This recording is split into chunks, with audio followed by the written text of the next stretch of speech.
الحمد لله رب العالمين والعاقبة للمتقين ولا عدوان إلا على الظالمين والصلاة والسلام على رسوله الكريم اما بعد۔ اللہ تبارک و تعالیٰ پر حمد و ثنا اور اس کے نبی کریم صلی اللہ علیہ وسلم پر بے شمار بے حد بے عدد درود السلام کے بعد، محترم ناظرین، قصص القرآن کے اس سلسلے وار پروگرام میں ہم آپ کی خدمت میں آج حاضر ہیں اور آپ کا استقبال ہے۔ السلام علیکم ورحمۃ اللہ وبرکاتہ۔ ناظرین کرام، ہماری گفتگو غزوہ تبوک سے متعلق جاری ہے اور بات پہنچی تھی کہ رسول اللہ صلی اللہ علیہ وسلم کے ساتھ اس غزوے میں شرکت کرنے سے صحابہ کرام کی ایک ایسی جماعت پیچھے رہ گئی تھی جن کے پاس کوئی معقول عذر نہیں تھا، یعنی کوئی ایسا عذر، کوئی ایسی مجبوری نہیں تھی کہ جس کے بنا پر غزوے سے پیچھے رہا جا سکتا ہے۔ ایسی کوئی مجبوری نہیں تھی، جیسے کہ نماز ہے، نماز ہر حال میں پڑھنا ہے، لیکن کچھ مجبوریاں ایسی ہیں کہ نماز کو مؤخر کیا جا سکتا ہے۔ سفر کا معاملہ ہے، مرض کا کوئی معاملہ آ جائے، سویا رہ جائے انسان، نماز اگر چھوٹ گئی تو کوئی حرج نہیں، جیسے بیدار ہوا نماز پڑھ لے۔ تو کچھ معقول مجبوریاں، عذر پائے جاتے ہیں ہر عبادت کے لیے۔ روزے کا بھی یہی معاملہ ہے، حج کا بھی یہی معاملہ ہے، اسی طرح جہاد فی سبیل اللہ اور غزوے میں شرکت کا بھی یہی معاملہ ہے کہ غزوے میں شرکت کرنا ہر ایمان والے پر کیا ہے، فرض ہے، لازم ہے، لیکن کچھ مجبوریاں اور کچھ ایسے عذر ہیں کہ جس کے بنا پر اجازت ہے کہ غزوے میں شرکت نہ کرو اور تم پیچھے رہ جاؤ۔ وہ کچھ مخصوص عذر ہیں جس کو اللہ کے رسول صلی اللہ علیہ وسلم نے بعض صحابہ کرام کو ان عذر کے بنا پر معاف کیا۔ بیماری ہے،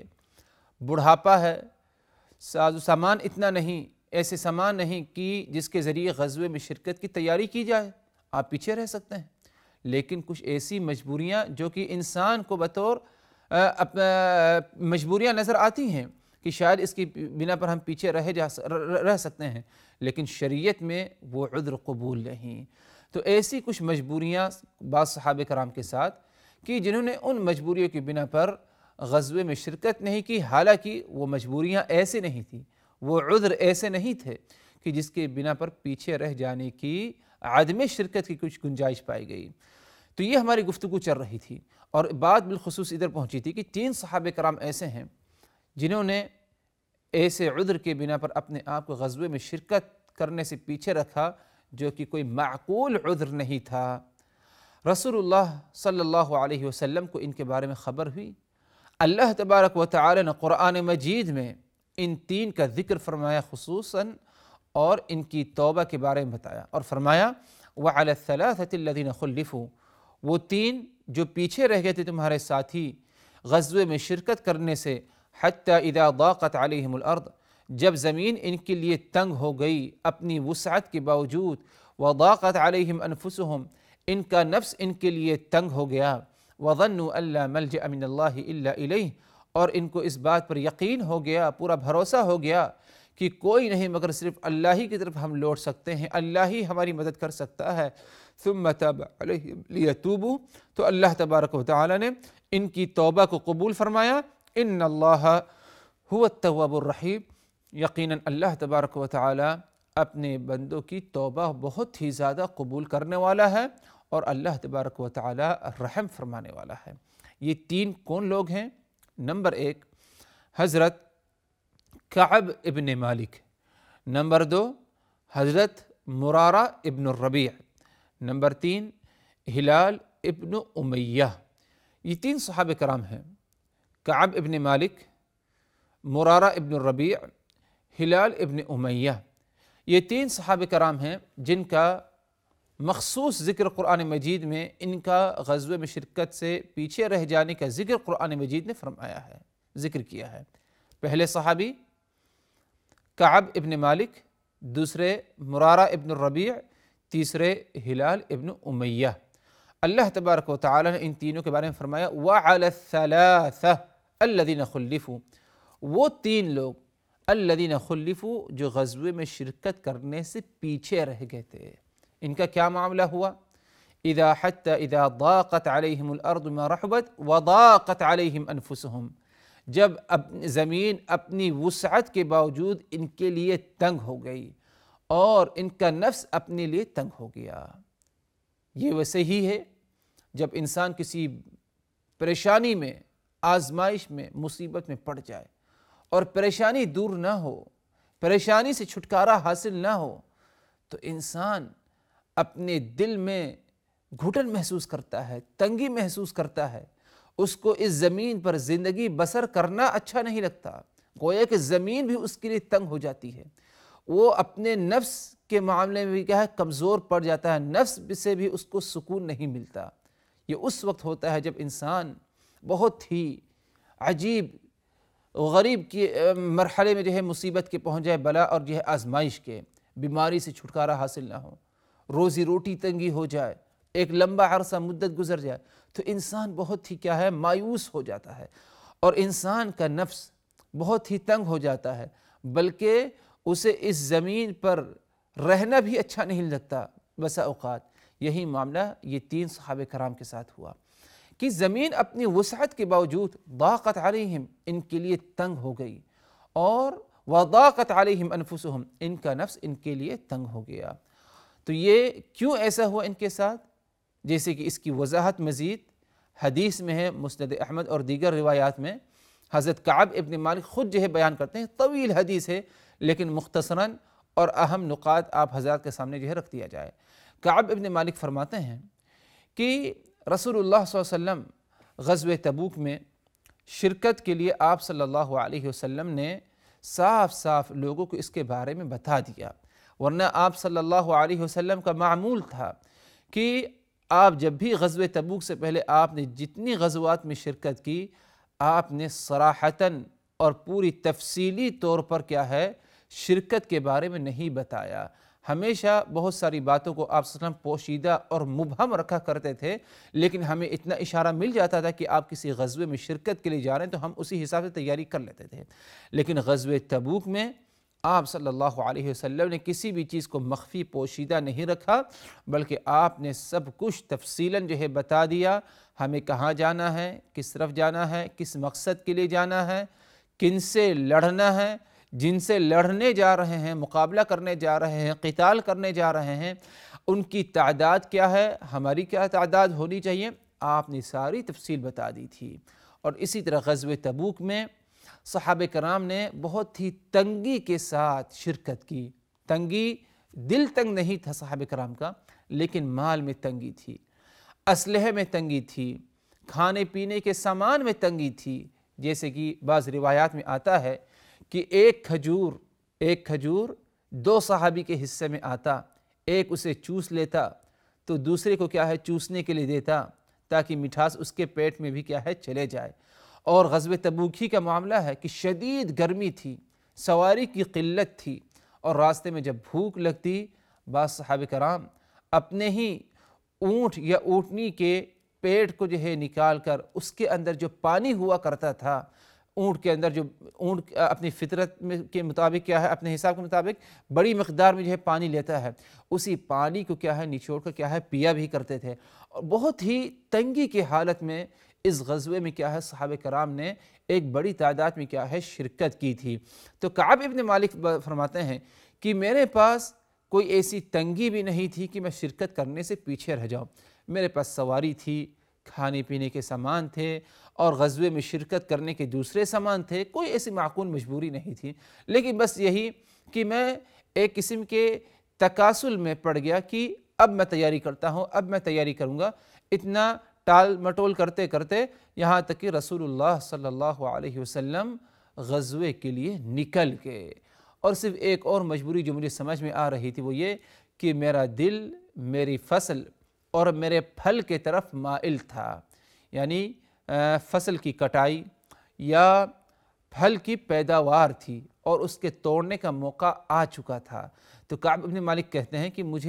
میرا دل اس کی طرف تھوڑا سا مائل تھا کہ ایک میری مجبوری ہو سکتی ہے کہ میں شرکت نہ کروں، اگر غزوے میں شرکت کیا تو میرا سارا مال کیا ہے شاید ضائع ہو جائے یا کچھ اور معاملہ ہو جائے، تو مجھے یہ اپنے باغیچے وغیرہ اور ادھر کا سایہ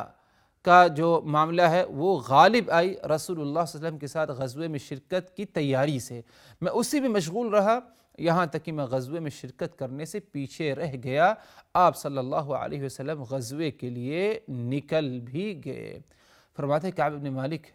اللہ کے رسول صلی اللہ علیہ وسلم مجھے اچھی طرح پہچانتے تھے۔ جب آپ صلی اللہ علیہ وسلم تبوک پہنچے تو ادھر آپ صلی اللہ علیہ وسلم نے میرے بارے میں پوچھا کہ کعب ابن مالک کہاں ہیں، وہ نظر نہیں آ رہے ہیں۔ تو صحابہ کرام نے معلومات حاصل کی اور معلوم پڑا کہ آپ جو ہے کعب ابن مالک غزوہ تبوک میں شرکت کرنے سے پیچھے رہ گئے ہیں، اور کعب ابن مالک مدینہ المنورہ ہی میں ہیں، وہ ہمارے ساتھ نہیں آئے۔ اللہ کے رسول صلی اللہ علیہ وسلم نے خاموشی اختیار کی، یہاں تک کہ جب رسول اللہ صلی اللہ علیہ وسلم مدینہ المنورہ لوٹ کر کے آئے تو اس وقت تک کعب ابن مالک کو اپنی کمزوری کا احساس ہوا، اور ان کو اس بات کا بھی احساس ہوا کہ مجھ سے چوک ہو گئی ہے، میں اب کیا منہ دکھاؤں گا صحابہ کرام کو اور رسول اللہ صلی اللہ علیہ وسلم کو کہ میں نے ان کے ساتھ کیا ہے شرکت نہیں کی۔ اسی اثناء میں کعب ابن مالک فرماتے ہیں کہ مختلف لوگ، خاص طور پر منافقین جیسے کہ بات آگے آنے والی ہے، اللہ کے رسول صلی اللہ علیہ وسلم کے پاس باری باری آتے رہے اور اپنی اپنی مجبوری جو کہ صاف جھوٹ ہوا کرتا تھا، حقیقت پر مبنی نہیں، جھوٹا عذر بیان کیا کرتے تھے، اور اللہ کے رسول صلی اللہ علیہ وسلم جو ہے بظاہر ان کی باتوں کو دیکھتے ہوئے ان کو اجازت دے دیتے، ان کو معاف کر دیتے اور کہتے کہ جو ہے تم چلے جاؤ، کوئی بات نہیں۔ کعب ابن مالک کہتے ہیں کہ میں نے اس بات کو ٹھان لیا، اس بات کو سوچ لیا تھا اور اس پر عزم کیا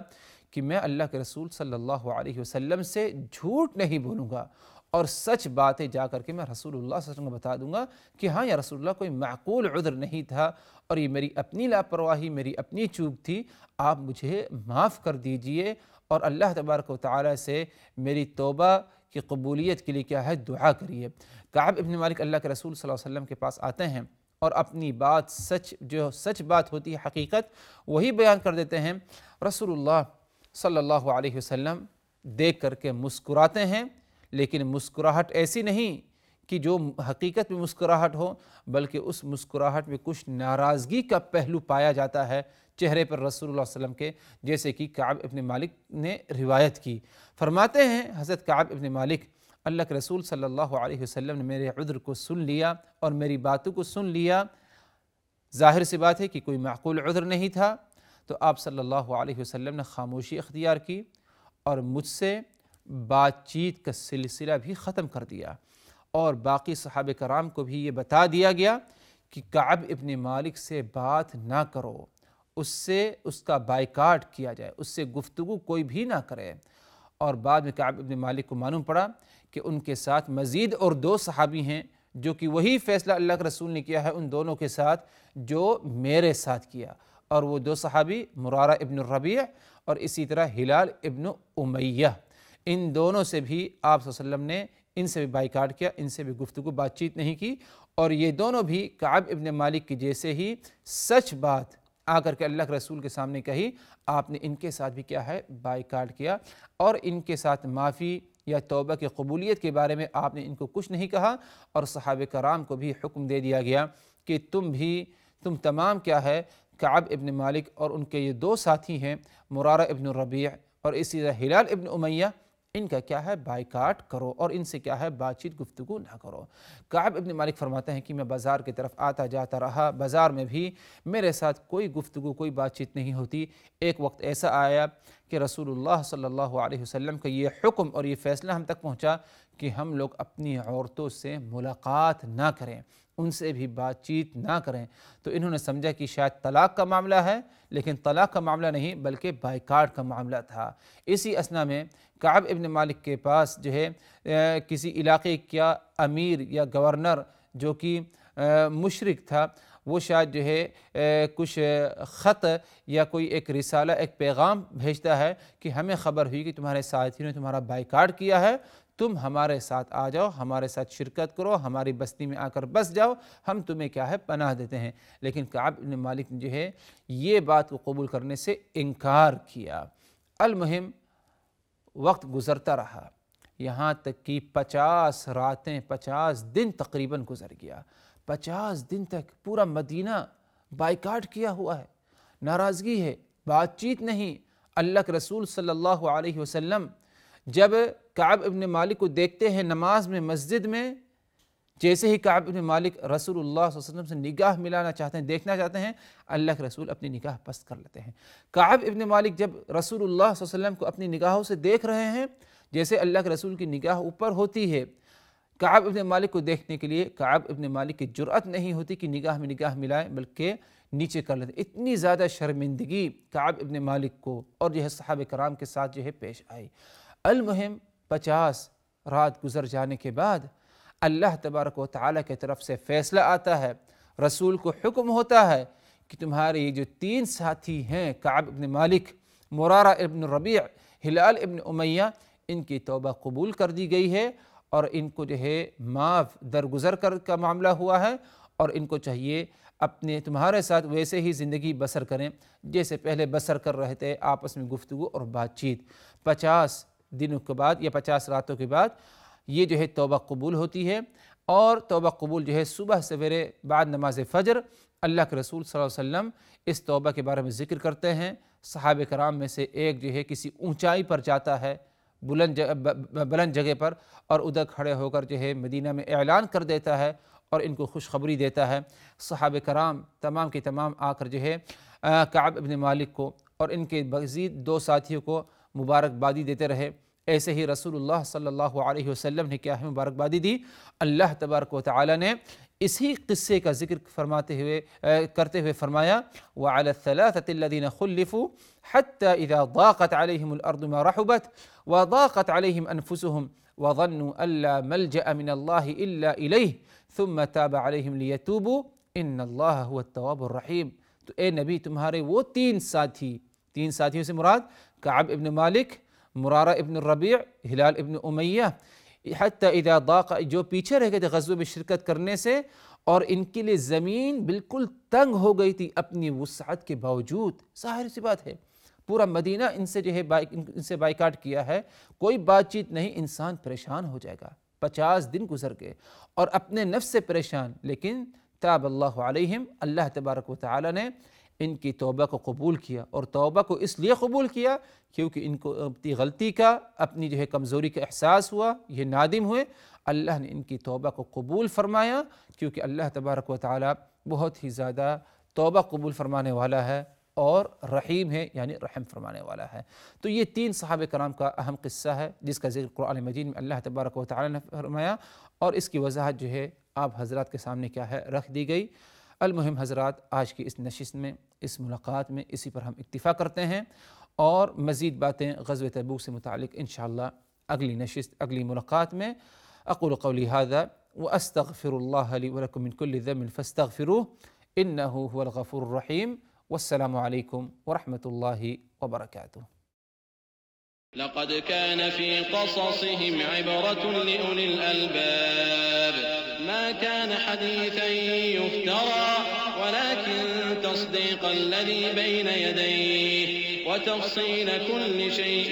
وهدى ورحمة لقوم